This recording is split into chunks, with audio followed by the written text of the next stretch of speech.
Good morning, welcome to today's RC Coffee Chat. Stone cold. And talking of cold, I got a hat on in here. The heating ain't kicked in and it's absolutely freezing here today. The time right now is, I've been up a while, 05:47, and I've been up since about 2:30. Wide awake. What can you do? Anyway, topics for today's RC Coffee Chat. Number one, yesterday was a flying day, and there might even be some airtime today, but not at the moment because it's pitch black out there at the moment and blowing a gale as well. We have 2 new video episodes which are available out in the Facebook group. You can see 2 of them up there on the screen. A typical flying day. Well, we'll find out about them in a moment. Oh, I found the Hornet. It was making Hornet bonsai babies, or it was just cowering in the corner. You can make your own decision on that one. Oh yeah, we got Banggood Bristol's labelling. Like I said, with these RC Coffee Chats, I was trying to keep the editing to a minimum, but this one's definitely worth a couple of seconds worth of editing to include that in there. It really did make me giggle when it turned up, and it says, oh no, which one was it? Model, you'll find out in a minute. You'll find out in a minute. And also my thoughts on the Turnigy 2K camera as well. Yeah, mixed results with that. So, right, just check my notes. Yeah, yesterday, what fantastic fun we had. And I've captured the day using the Turnigy 2K camera. Now, before we get that, we do have a bonsai down. There was me flying around harmlessly in the sky, and you'll see the onboard footage. I was taking it easy. I was chilling out. I was just enjoying chucking the bonsai around. I wasn't doing anything special.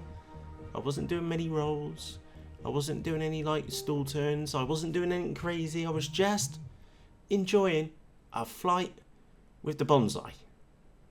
And Dave takes me out. That's an episode coming out shortly. That one is already in the Facebook group. There is a link to the Facebook group in the video description if you fancy seeing that one before it comes out. And the other video, which I've literally just finished editing this morning, is called A Typical Day's Flying and Testing Out the Turnigy 2K.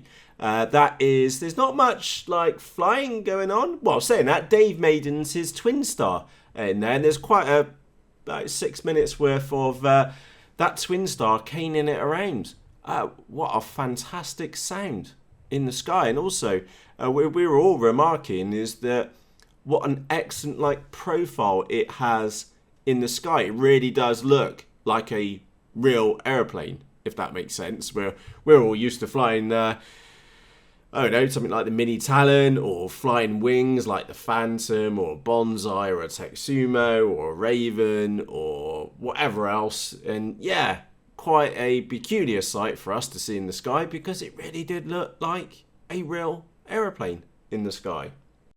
Next topic is I found the Hornet. Now, good news, I didn't leave it on the top of a car like a handbag and then drive off.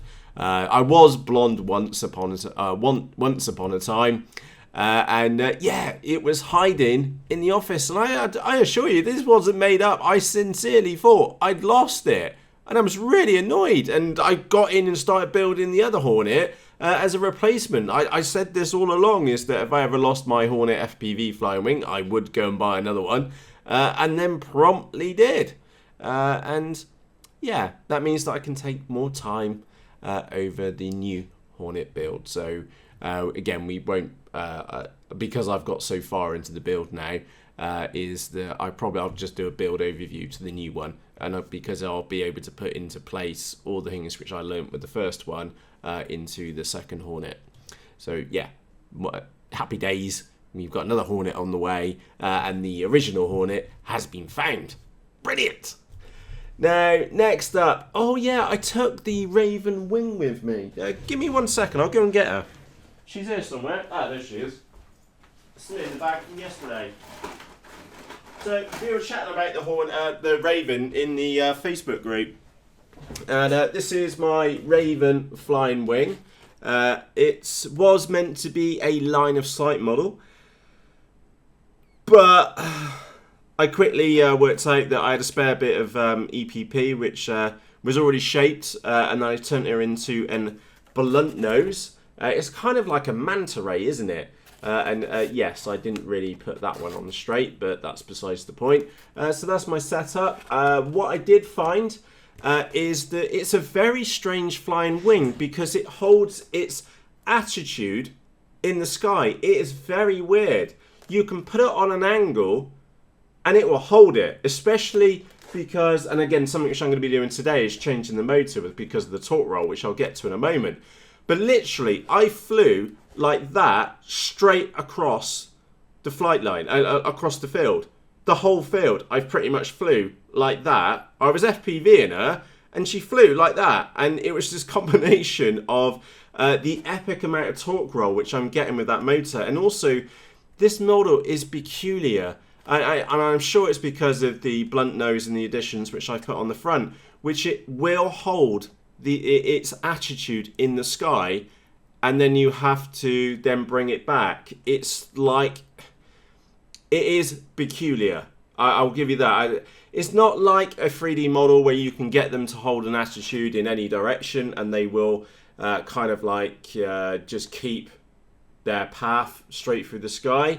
No, this is kind of different, and I think, to be honest, it's down to the motor which I've got on the back. So let me just stick that one out of the way. So I went for the D2826 2200 kV motor, the motor which I ran in the back of the Wing on 4S, and it was mental. And yeah, oh, that also reminded me when we did a remaiden for it, because I haven't flown that one in ages. So I tweaked all the push rods to put them where I thought they were. I almost put it in the tree. I think the lads were kind of shocked that I did actually manage to get away with it. And it also, I noticed that it was epically tail heavy as well. So I've put a great big chunk of lead up on the nose, which is unfortunately dead weight at the moment.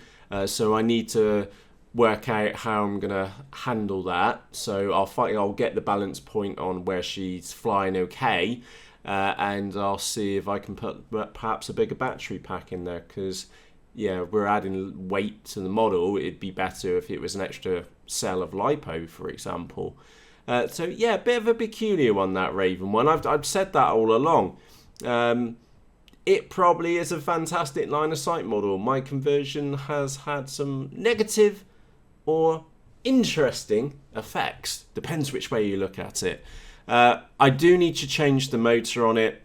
That motor, it's just torque rolling the model. Literally, I flew like that all the way across the field and kept that attitude. That was very peculiar to see in the goggles, because I wasn't losing height at any point. It just flew straight, well, on an angle, straight as a die, across the field. Very peculiar indeed. So does need a bit of tweaking. I don't know if I'm going to go for a bigger motor. I will definitely be using a lower KV motor. Yeah, bit of a strange one, that one. I've still not found the setup for it. Also, the FPV camera on the front was blacking out the ground. It was a very, very overcast day. Yeah, there was a lot of cloud cover, put it that way, so it did struggle, but the second you got the ground into view, it would change. So it wasn't dangerous by any stretch of the imagination. You just had to be careful when you approach the ground level. And sorry, no DVR footage which I know of. I haven't actually checked the goggles, but I don't think I've recorded the flight with the Raven. So she needs more work. Next topic was... I'll put this on the screen for you, which is that I got a delivery yesterday, which I need to get around to opening my mail today, which says model out of control tracer. They know me well.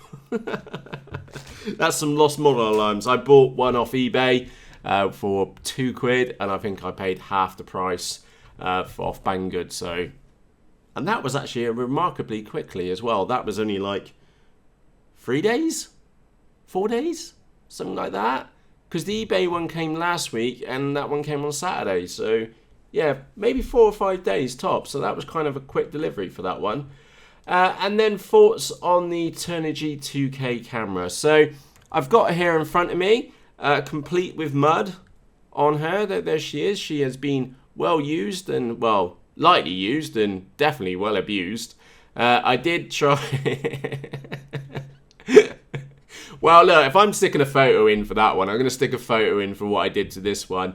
I did get some tape and taped it down on the top of the bonsai. That was really never going to go very well at all. And you'll find out how well it went in the Typical Days Flying episode when that comes out on U-Balls. Yeah, it's only a couple of grams heavier than the run cam, but it did make an epic amount of difference in the sky. And also it's got a much larger profile. So basically I sellotaped on a brick to the bonsai. I'm sure you can imagine how well that went. But that said, right, what's the positives? Gyro mode. Absolutely brilliant. We were walking across a very, very uneven field, and there's only a little bit of wobble moving around. And that's just me with my hand holding it out on the side chatting to the camera. It did. The gyro mode, absolutely fantastic. And a big hat tip to Mr. T for suggesting to put that on. It did work absolutely brilliantly. And now I'm getting warm, so I can take my hat off now. The wide dynamic range setting. How can I summarise this without swearing? I don't think I can, because it is utter shite. You'll see in the Typical Days Flying test that it just made the sky purple. Purple. What? The run cam, which you'll see in the bonsai taken down by Dave episode, not a problem at all. Not a problem at all. And then if we discuss, we'll move on to the point of audio quality, far superior than the Runcam 2 by a country mile. The first part of that Typical Days Flying testing the Turnigy 2K was done with only volume adjustments in there, no post editing in, say, Audacity, for example. And then the bit as we go and collect the models is that I did just run my standard processing script in Audacity, which is like click, click, click, and it runs a couple of tasks. Did improve the audio quite a bit. So yeah, audio quality compared to the Runcam, brilliant, absolutely brilliant. Gyro mode, absolutely brilliant. Wide dynamic range, crap, utter crap. So I need to do some footage with the wide dynamic range off to see if that improves it. So to summarize this camera, it only cost me $19.99, and frankly speaking, it's not worth more than $19.99, and I mean that, not 1 cent more. If I'd bought this as, say, a GoPro replacement, I'd be annoyed because GoPros are pretty good. But on the flip side, I would never, in a month of Sundays, buy a GoPro at 300 plus quid. That's just stupid. I'd just never do that. Where would I use this one? I will continue to use it as a handheld camera. I thought, like I said, the audio quality on it and the gyro on it was absolutely fantastic. I need to test more with the wide dynamic range to see what that comes out like. I might even try it on my desk in a minute. I've got, like I said, I've got some mail here to do, and I'll see what the audio quality comes out like, because especially seeing the microphone is on this side. Oh, it did have a speaker on it as well. I played back a bit of the video footage in the car. And it's got a little speaker on the side, and it wasn't bad, it wasn't loud, but it was great for reviewing some footage, because I was like curious, wonder what that came out like, and was watching it on the screen, and we had sound as well, something which you don't have on the Runcam. So it's not all bad, and I'm personally a very happy camper that I picked myself up one of these for 20 quid, or $20. Okay, I am super impressed with it for $20. On the HobbyKing site, it's something like $100+ now. I would feel really bad for anybody who bought this camera for plus $100. It's just not worth it. No, it's not worth it at all. But for $20, absolute bargain. I'm super happy. So thank you, HobbyKing, for running that Cyber November deal. That was the only deal which I've seen so far. And we still do have a little bit of hope left out for HobbyKing Cyber November, because it has been a bit of a wet fish for the entire month so far. But that one did provoke me to go and buy 2 of these immediately. Yeah, it was pretty good. Oh, and it's crap as a on-model camera, unless you've got something which can hide the aerodynamics of a small brick on the front of the model. So yeah, a bit peculiar. I'm just thinking it might actually make a good onboard camera for one of the bigger wings which I've got here. It could do all right for that, because because of its size, and it frankly would help with a bit of nose weight, to be honest, on one of them. But yeah, mixed feelings about that one. But ultimately, in summary, very happy for $20. Absolute bargain. Or $19.99. So if you manage to grab yourself one, happy days. So that's the topics which we've been and covered today. To quickly recap, it was a flying day yesterday. I had really, really good fun. Thank you, Craig and Dave. I really did enjoy that day, including the long walk of shame to go and collect the bonsais. We also take a look at Dead Man's Arm as well. And it's not as big as what it appears to be in the goggles. So yeah, happy days. We've got 2 new episodes out, typical days flying. So yeah, there's a bit of flying in there, but there's a lot of me chatting and also watching Dave's Maiden as well. But the purpose of that episode was to really test out this camera to see how it handles and find its positive points. And unfortunately, one of its big negative points as well. I found the Hornet, the Raven. Peculiar model. Peculiar. Yeah, like I said, it's probably a great line of sight model, on par perhaps with the Texumo or somewhere close. But in its current form, I basically knife edged the Raven all the way across the field. Very peculiar. And we also have banned goods labelling. What on earth? And finally, the final thoughts on the Turnigy 2K. Yeah, bargain, $19.99. I would frankly not recommend anybody buys one of these unless they are priced $19.99. If I honestly paid that for full price, I would not be a happy camper at all. So yeah, happy days. Today might turn into a flying day. We will see. It's supposed to be pretty dark and overcast here for a while, but cheering up later this afternoon with not bad wind levels. I think we had about maximum of 10 miles per hour, which is perfectly flyable. I'll quite happily fly in 25.